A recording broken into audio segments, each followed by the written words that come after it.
Hello guys, welcome back to my YouTube channel. Today I'm breaking down Minea versus PipiAds, two powerful tools for finding your next six-figure product. Let's see which one deserves a spot in your toolkit. Stay tuned. First up, we have Minea. Minea isn't just a product finding tool, it's treasure trove of data. It pulls ads from Facebook, Instagram, TikTok, and even Pinterest, giving you insights into what's trending right now. You can spy on your competitors' strategies, see real-time ad trends, and filter products based on niche. One standout feature, Minea's ability to track influencers promoting specific products. If influencers marketing is part of your strategy, this feature alone could give you a massive edge. Next, we've got PipiAds.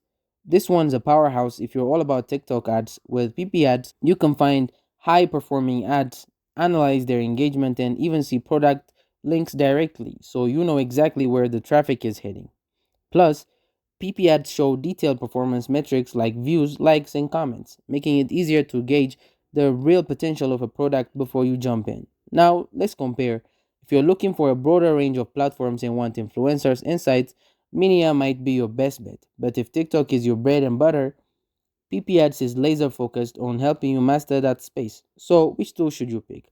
It depends on your strategy. If you want versatility, go for Minea. But if TikTok is where your audience lives, PipiAds is your go to. Both tools can supercharge your product research, so why not test them and see which works best for you? Thank you guys for watching this video. If this video was helpful, don't forget to like and subscribe to my YouTube channel.